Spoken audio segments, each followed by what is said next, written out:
Hello everyone. Today I'm going to do a little bit of a think through and review of the One Ring role-playing game.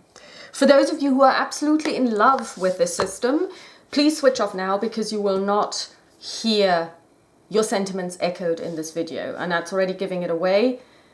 I don't think it's an excellent role-playing game system. Which is sad, but that's the way it is. There are a couple of things, and I've been thinking about how to talk about the game. And I think one of the things that we need to understand, and it took me, I didn't know it from the very beginning. I found out a couple of months ago, but now when I did the playthrough of the Marsh Bell adventure, which is in the One Ring role-playing game base book, I understood what this means. The person who came up with the system is the same person who created the very successful War of the Ring board game. It's a dice-driven, semi-strategic, asymmetrical game which takes the War of the Ring as its topic, hence the name.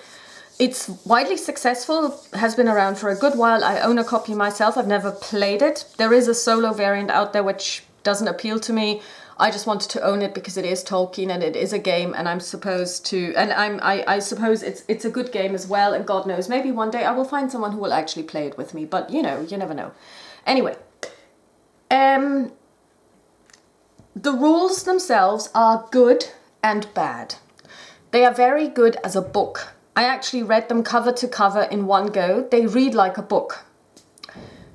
When you then want to use them for playing, and you saw that in the video, if you looked at the if you looked at the example of play, they're actually terrible because nothing is in the right place.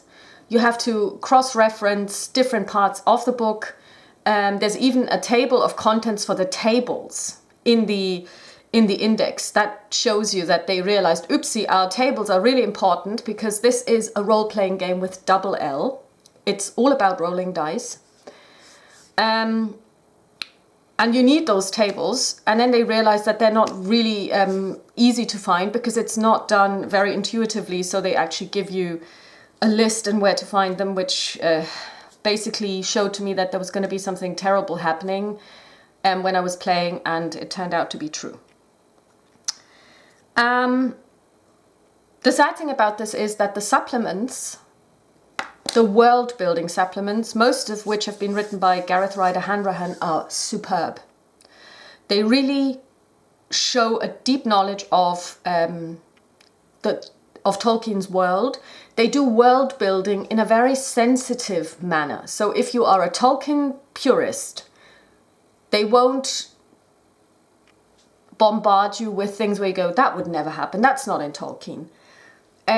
They do it very sensitively while bearing in mind that this is a role-playing game which is about combat. There is no role-playing game where you don't have combat, be it social conflict or actual weapon-based conflict. And of course, you need monsters for this because you can't just go out and kill elves or, you know, like other humans. That would be wrong.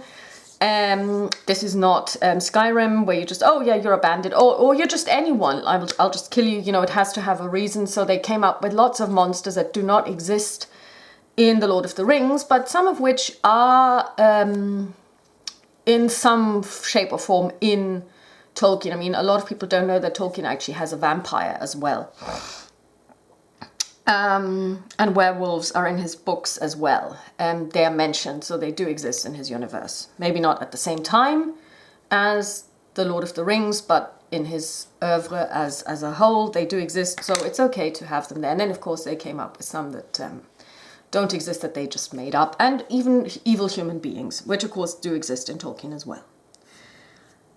So you have excellent world building, excellent descriptions, excellent supplements that create the world of the One Ring, and then you have a really, really bad system.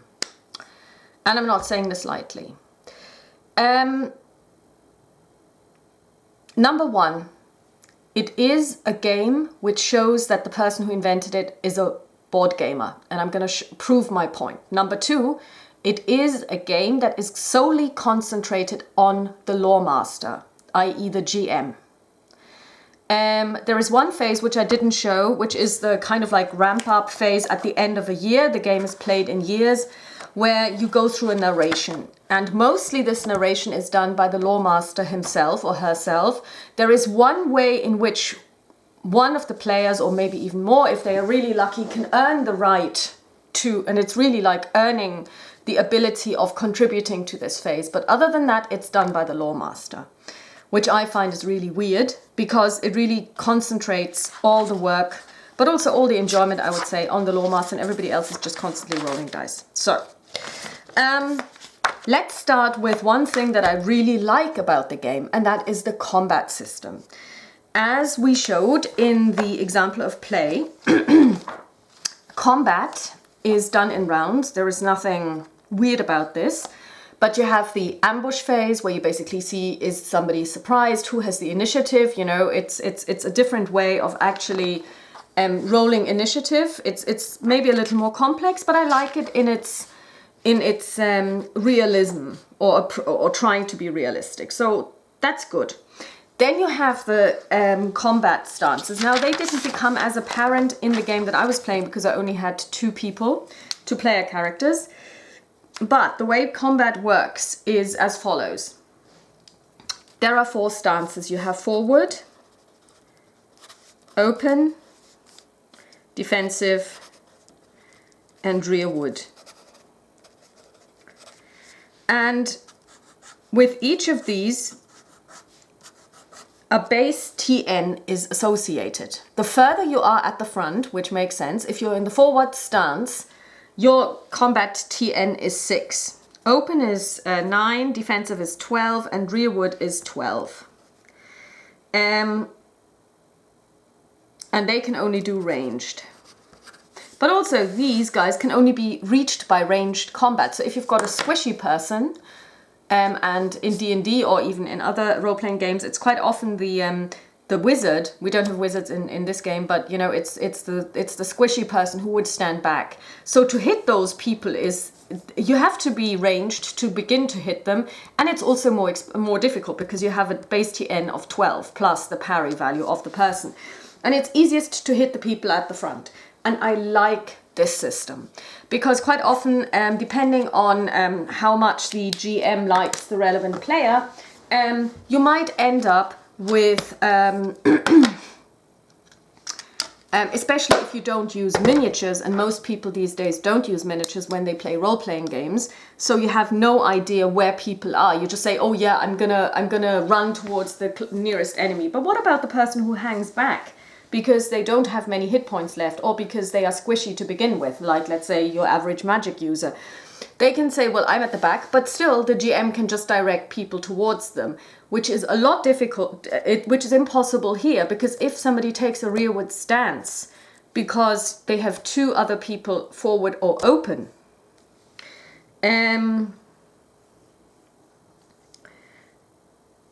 they cannot really be, it's almost like the guys at the front exert a zone of control. So these guys are safe, and I think this is actually really, really beautiful, and it's very, very easily executable. You could just basically even draw a little battle map and say, okay, so where do people stand? And then they place a token. You have the base TN in there, so it's very easy to play. And I really like it because it gives your battles a tactical approach. And you can, as far as I know,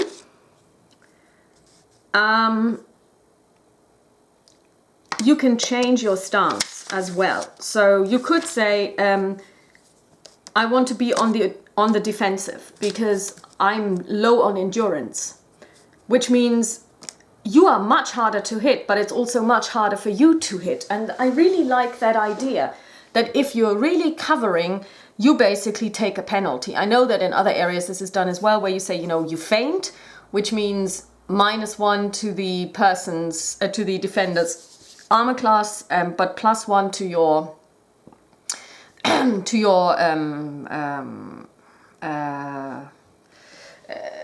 attack or something like that. Yes, it does exist, but I find it really difficult because, you know, everybody has different weapons and different fighting styles. Some of those games are completely convoluted in trying to give people opportunities and ways of modifying combat that you kind of go, okay, well, you know, that's way over the top. And then you have like 3 different fighter types in your party, and you have to understand as a GM for each single one what they can do. And you have to rely, or I rely on the players of knowing exactly how this works, because I'm not going to read up on every single fighting style there is. So I really like this because it simplifies it, but it is highly effective and it does give it a lot of realism. So plus point. But you can see, again, this is done by somebody who has a board, at least in their mind's eye, of how combat is structured in a very spatial way. You see the board gaming aspect coming in. Not so much a strategic board game like the War of the Ring, or grand tactical like the War of the Ring, but this is like, you know, a single player close combat. But, you know, you can see where I'm coming from. And you can see that the person who invented this is a board gamer. And what he managed to do is he managed to put this in such a way that you could seamlessly put it into a role-playing game in combat without destroying combat and without destroying the flow, because that's very easy. I know I'm forward. I know my counterpart's parry. Let's say with a stone troll it was 5. I know my TN is 11. I roll my dice. I eyeball my roll. I know exactly at one glance if I've managed to do it. Open, I mean, it would be so easy. You could just basically then say, okay, so who are you fighting? Basically just put their parry values on little shits, put them there. Easily done. I really love that system. Now, the problem is, of course, that a battle has never been the main part of Tolkien's work. When you do have battle, it's not one-to-one or a small group fighting a small group, or very rarely, it's usually grand battles like in the War of the Ring or the Battle of the Five Armies or Helm's Deep, you know. And also, I think it's not really true to the nature of Tolkien's work to have a lot of combat, which also is reflected in the fact that you have hardly any monsters in this game, and that they don't have a CR value. Like I said, there is no challenge rating, which is a downside, because if you create your own adventures for your party, you need to have a way of calculating if it is feasible for them to actually succeed. And combat is one of those topics where you need to know how difficult it is to fight a certain creature. And for example, in Pathfinder, they solve this by having CRs. So it's a challenge rating, and it tells you this is a challenge rating, blah, blah, blah. And then you can calculate based on your experience level of your party, how many of which creature you could have. No such thing in this, and this is something that was widely debated on the internet, but I couldn't find any reply from whatever they're called, Cubicle 7, or any errata or anything where they officially say, yeah, this is a rule of thumb. They just ignored it. So there were people talking about it. Also, the official board seemed to have been taken down. So I found this on Reddit or something where somebody said, oh yeah, well, my rule of thumb is, and they explained it for 2 creatures. But I'm like, yeah, well, there are too many, or there are very many, you know, a rule of thumb for 2 creatures, one of which was a wolf. I'm like, yeah, you know, that doesn't help. But of course, you know, it's not their job because they're fans. This is something that the game designer should have done. He failed to do it. Downside, minus point. Because creating your own adventures and combat encounters that work with your team is going to be really difficult, if not impossible, because you either under-challenge them or you over-challenge them. One of the main parts, and I'm now talking to not the people who only know Tolkien through the movies, but who know Tolkien through the books. 2 main things in Tolkien are the journey, both the physical and the psychological journey, and landscape. How the world, the physical landscape, the weather, impacts on the people inside that land, and also how they impact on the land. How they farm it, how they till it, how they build on it, how they destroy it, how they shape it. These are important, and it starts out with the Ainur first coming to Arda, and shaping the world. This is very important to Tolkien. World building in the actual sense of the word of building is very important. And they do a great job in building the world. The supplements where the world is described are outstanding. They also realize that the journey, the physical journey, is important. And that's what I was so excited about when I read it. I was like, oh, this is great. You know, this idea of moving from point A to point B and moving through the world is taken care of because you've got the journey rules. And as you read the book, and I read the book from cover to cover, you don't necessarily, or at least I didn't internalize what this actually meant, what the rules actually do when you translate them into actual gameplay. And you saw what happened. So, what do I like about the journey rules? First of all, I like the fact that they exist. Number two, I like the idea that people can do preparation roles. This is true for encounters, for journeys, and for combat as well, where you take the pertinent skill. For combat, that's battle. For journey, it's not travel, but lore.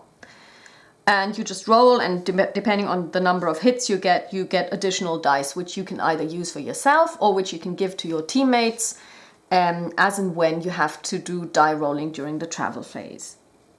And I like that. It's kind of getting into the mood of things. It's saying, okay, we're gonna travel and let's just look at the actual map that the players will use. This is the map that the players would use, or here on page 18 is a smaller, is another version of that map.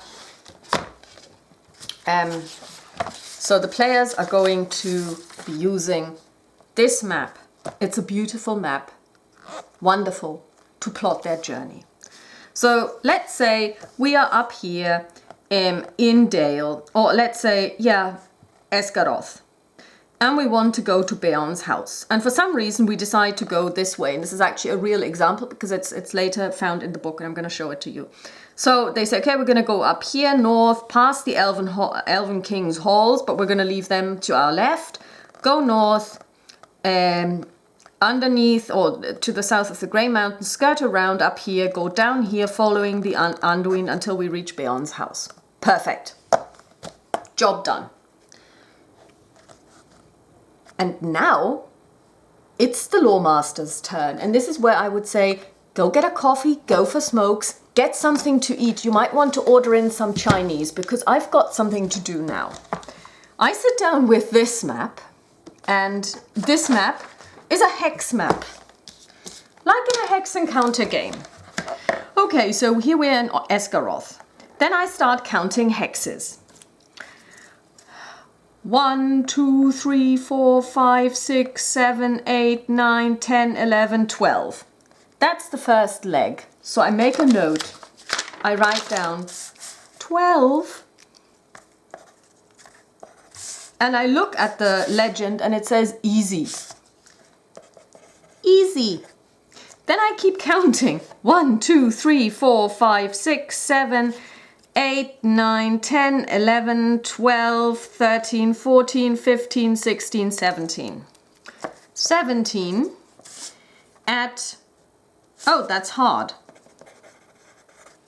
Then we have 1, 2, 3, 4, 5 at moderate. And then 1, 2, 3, 4, 5, 6, 7 at easy again. Okay, I'm done. I mean, this is really me counting, so I don't know how long this took. Maybe 2 minutes or so.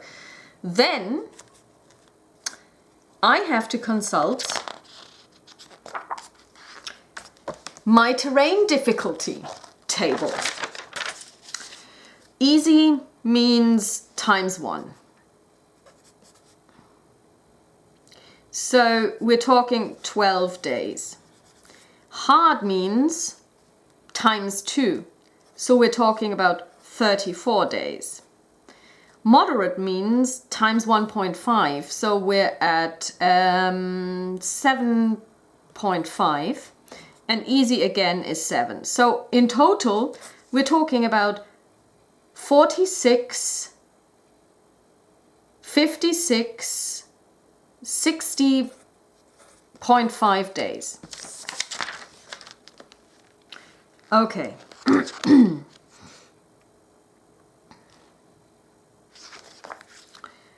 Then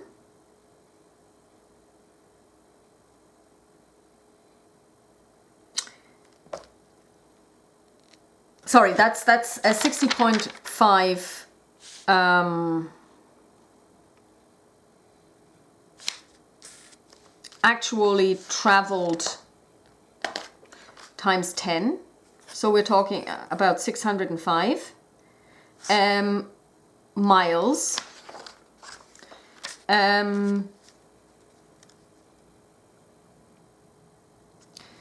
This we divide by 20, which brings us down to 30.5. So let's say 31 days.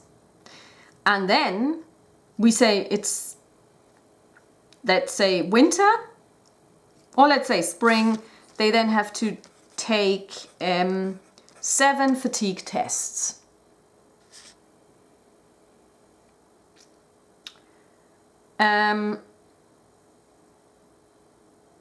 So these are actually miles. So you've got 120 miles, 340 miles, 757 miles, and 70 miles. So basically, this is how you calculate it. Then you divide it by the number of ones that they can travel per day. It's 20 miles. So they travel 31 days, which means 7 fatigue tests. So each person needs to take 7 fatigue tests for which they'll use their travel attribute. And it says here, and you can't actually recover. The way I read this is you cannot recover fatigue unless you end your journey and sleep in a safe area. So while you're adding fatigue to your, if you're unlucky and you add fatigue to your already existing fatigue score, you have a problem. Anyway, so basically they make their fatigue tests. And that's what I really like. Fatigue tests are required to check whether the gear carried by each hero has proven too burdensome or if they ended up encountering unexpected complications. Players resolve their travel rolls at the same time. So basically they all do it at the same time. In the case of a journey requiring multiple tests, we just saw 7 tests per person. The Lawmaster should intersperse the required rolls and their consequences across the length of his narrative. Honestly, if I was doing this for 7 tests for a party of 4, I'm honestly unable to even imagine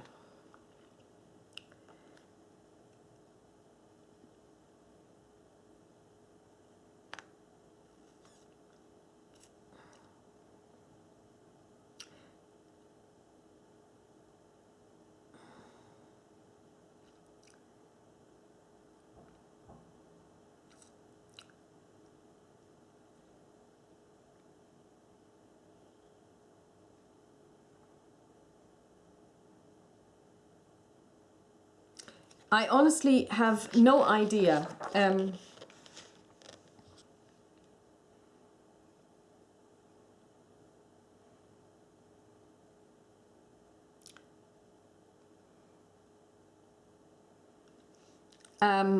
How I would be talking them through this.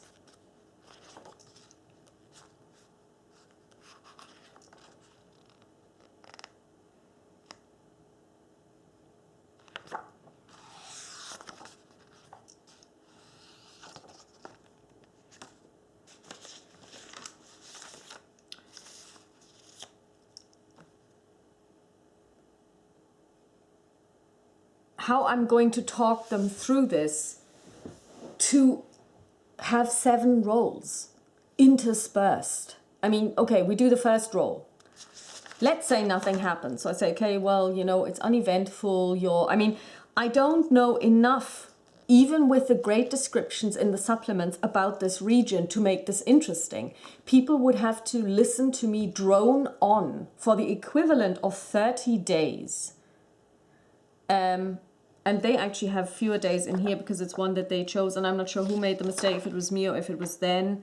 Because they have across open terrain, which takes them 5 days. And I don't know how they managed to do this, because it takes them 9 days by my book. Well, actually, it's 12. I have 12 here. They have 17. Yeah.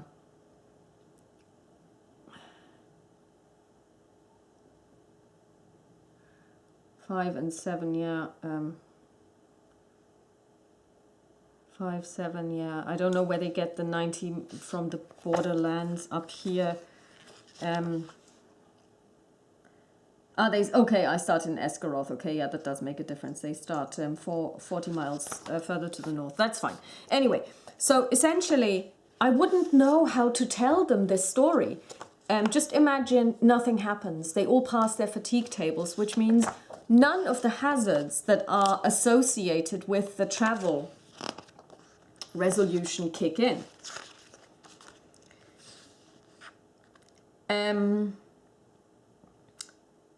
If they pass their fatigue test, and unless I have a pre-scripted encounter which happens on the road, nothing will happen. So I'm going to talk them through it, and I'm going to say, okay, make a fatigue test. I keep talking, make more fatigue tests. I keep talking, because you saw that we didn't have any hazards, and I think we did 3 fatigue tests each. So it is possible to end up with no fatigue tests failed, so no hazards. I failed to see how this would be entertaining unless you had something to read to the group, and the group would be very, very interested in learning about the flowers and the fauna and the flora of each area, and me pointing out the whippoorwills and God knows what else lives there. I wouldn't even have as much imagination, even given the excellent supplements by Ryder Hanrahan, to keep this going for 7 fatigue tests per person.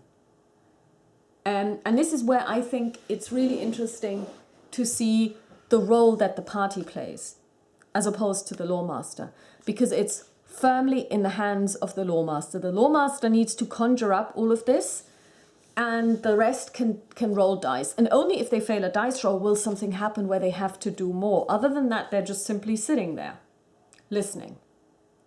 At least if you follow these rules. The point is, I've only ever seen one playthrough of a role-playing group playing the One Ring, and they actually didn't do the journey at all. They just said, okay, we're going to set out. They did 1 fatigue test, each one passed. And it was a long journey. It wasn't just, like around the corner. And they just glossed over it totally. They didn't do the travel at all, probably because they had looked at the rules and going, no, we're not going to do that. Which is sad, because they spend so much time coming up with these, and they are important to Tolkien. This idea of moving through the land is important, and it is what sets this rule set apart from other rule sets. Other than that, if you take out the journeys, there is nothing special about the One Ring. You have hope, which you can spend. It's a little bit like fate points. It does have slightly more impact, because you can become miserable and the shadow can come in and so on and so forth. But that is really intricate, and you would have to spend a lot of time with your group finding out how this could possibly impact you and how to build this into the story. And I think that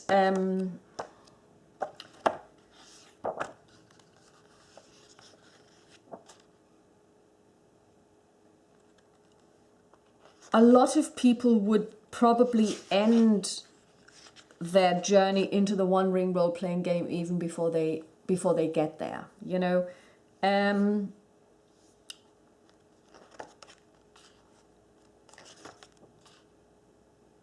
And it would only work if you really play a campaign. And I think there is only one campaign that has been published. I think it's called Ruins of the North, which is a whole book which you can play as one campaign. And it's a really good book. And then you have the Darkening of Mirkwood, which I also own, where you can build your own campaign, but it's simply story hooks. And I think that's going to be quite challenging. I'm not even sure how much you would get out of it. So while the journey part is certainly interesting, the way it's been implemented actually is, I think, is a failure. That it's a total failure. I mean, it's like a board game. You're counting hexes, then you do your calculations, and then people start rolling. It's a dice fest because it's impossible for me to narrate 7 die rolls worth of story because there isn't any story unless they fail. If it's just the journey, you know, you saw it in the Marsh Belt, nothing happens. It's like for every day that they journey, they should be allowed to do 2 awareness rolls to check if they're being followed by elves. That's 16 rolls. I don't know. I mean, that's not storytelling. This is die rolling. And it's really interesting because the third thing that I showed was encounters. And that's social conflict. And Geek Gamers did a very interesting video on that. And I really like that idea of saying, okay, well, when you encounter somebody, there could be a conflict of interest, you know, or even maybe not a conflict of interest, but each person wants something out of the encounter, you know, even if it's friends meeting, you know, you still want to get something out of it. And how this can be done. So this idea here is that each encounter, again, you do your your predisposition rolls. How are you feeling? You do insight, which I really like. It's again a different skill, and then you make a decision. Do you individually introduce yourselves, or do you have a spokesperson? How do you want to do it? Do you want to inspire people, or do you want to kind of like be courteous, or do you want to use riddling, where I'm not sure how riddling actually is supposed to work? I have no idea. But no matter, it doesn't matter. You don't need to understand it because, and I'm reading from the book, Role-Playing Encounters. An important issue concerning gameplay will sooner or later be faced by any lawmaster and group of players. How much of an impact should the interaction between the players and the lawmaster have on the final outcome of an encounter? Should good role-playing be allowed to affect the course of the game as much as the result of the actions attempted by players and resolved using dice? For example, can a player counteract the effects of a failed inspire roll delivering a convincing speech, or reversing the point of view, should a bad die roll ruin an otherwise clever performance on the part of the player? The answer is not an easy one. Really? As it heavily relies on subjective things like personal taste and playing style, but as it often happens, the truth is probably in the middle of things. A balanced gameplay relying evenly on role-playing and on the input provided by good and bad die rolls. So you can also skip this because they're telling you nothing. But when you read the rules, it becomes absolutely clear that either subconsciously or consciously, but without telling us, because you could also like axe this and leave it blank, they come down on the side of die rolls. Because die rolls are so powerful. We saw this. When you put the tolerance level in play, and you fail your die rolls, and when we met the elves, the tolerance level was what? 1, you know? You would have 1 die roll. Okay, you fail it. The encounter ends there, you know? It's just the idea of having the tolerance level was something that appealed to me so much. I thought this was brilliant and very, very clever. But then, when you see how this is done, or even here in the example of play for the Marsh Bell, when you encounter Glowin, it is like an AI. You roll dice. Even the riddling, you know, riddling is a way to get information. I have no idea how you would role play this because I don't understand the skill. I find it really weird. It's lovely, but I'm like, yeah, okay, so what does that mean? I sit down and basically make up a couple of riddles and hope somebody answers them, and then I glean information. I have no idea. So what I'm trying to say is,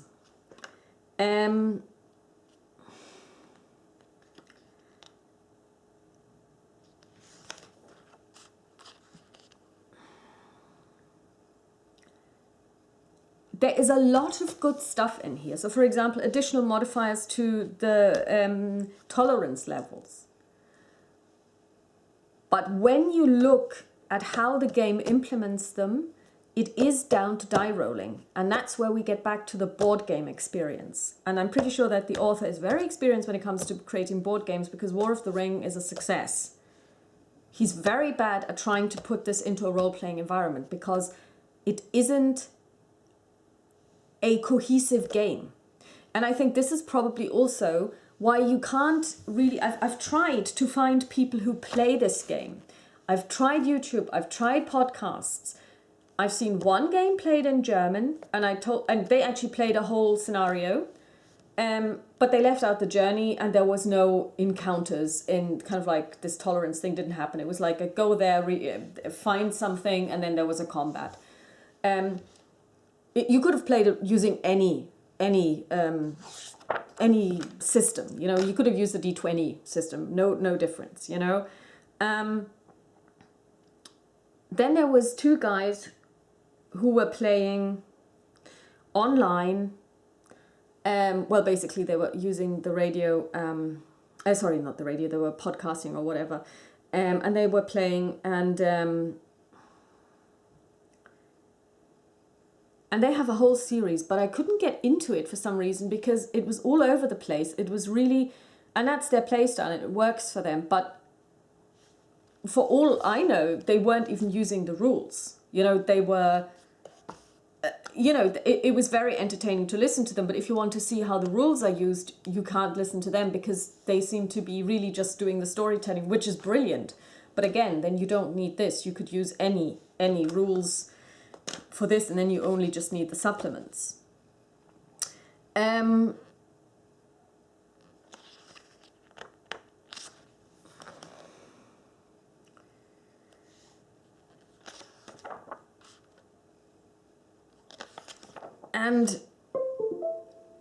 this was really...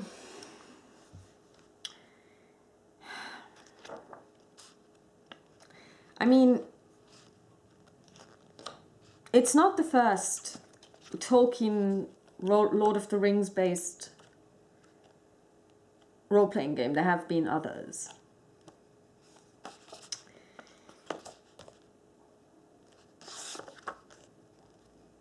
And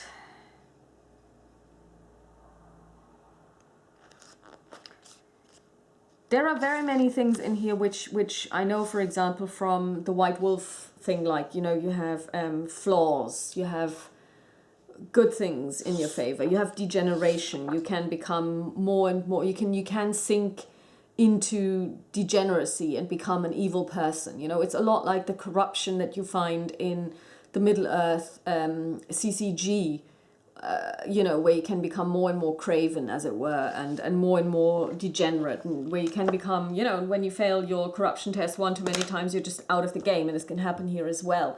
So they kind of try to bring this in as well, that the world itself and the growing shadow has an adverse effect on the characters. And of course, in one of the supplements, they bring in the idea of the hunt, which is also something you find in the War of the Ring, where you become more and more notorious in the eye of the shadow. So in the beginning, there are just two people walking on this map. They ignore you. They don't know who you are. You know, when you first set out on your marsh bell thing, you're just going, you're two people traveling. You could be anyone, you could be no one. And in the eyes of the shadow, you're no one, you know. Because the ring still hasn't, the ring has been found, but nobody really knows what the ring is, you know. It's but as you do more in the land, as you gain more notoriety, as it were, fighting against Sauron's minions, Sauron becomes more and more aware of you, and you know there are rules to cover this as well. I'm just not clear on how you would actually play this, and I think it is doing moderately well. It's certainly not a best-selling game, and I know that the German version has been stopped. They will not be translating any more of these books coming out. I think something was to come out about Edoras. I don't know if that actually happened, at least in English, but in German it's not going to be translated anymore, simply because there is no market. Because I think that, you know, on the one hand, it aims for realism, fatigue rolls, that kind of thing, to add realism to the journey. But on the other hand, it becomes too realistic if it's resolved by die rolls. And if you have 7 die rolls, I wouldn't even know how to tell a story that covers 7 die rolls meaningfully. Otherwise, it's like, okay, let's all roll 7 dice and record our results, and then we'll see what happens. And then I can see, are there any hazards, So, can I recommend this game? I honestly don't know. I would love to recommend the supplements for world building, but of course, also they are basically like an atlas of Middle-earth.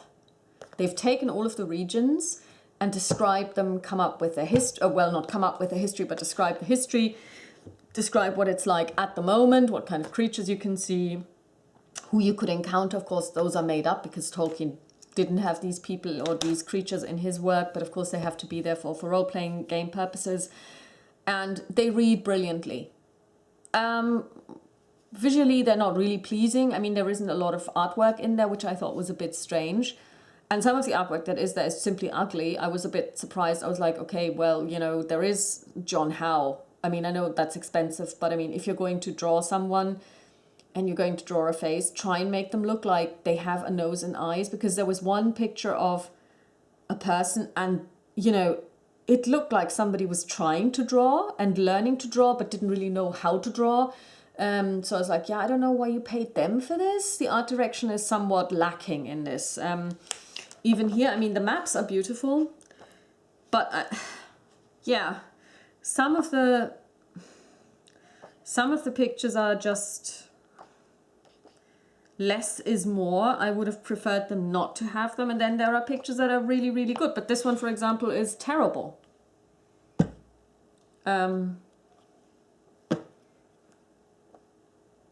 This one, equally so. It's this one, on the other hand, is beautiful. So if you want to get visual aids for your Tolkien fans, don't go for these books because they don't provide them. If you want world building, go for these books because they do provide world building. If it's a role-playing game, it's got very promising things. And for example, this idea of a fighting tableau, as it were, is something that I really like. I find it difficult to imagine how I could transfer this, let's say, to DSA, Das Schwarze Auge, because you don't have those. I guess I could say going forward we will have those stances, and if somebody's rearward, then you have a +2 to hit them, so it's more difficult. But but also they have a +2 to trying to hit back, and I'm not sure if that would balance it. So I mean, the idea of social combat using the so-called encounters, using the idea of a tolerance level, I love. I think this could be transferred as well. But then again, in encounters, I do try to use role-playing much more, because that's what this game is about. That's what role-playing games should be about, unless you play D&D, where it's really just about killing things. So in general, I've got plenty of these books. I've read them all. They are the supplements are great. I wish I could recommend the game. I can't, because unless you are, everyone in your group is a Tolkienite.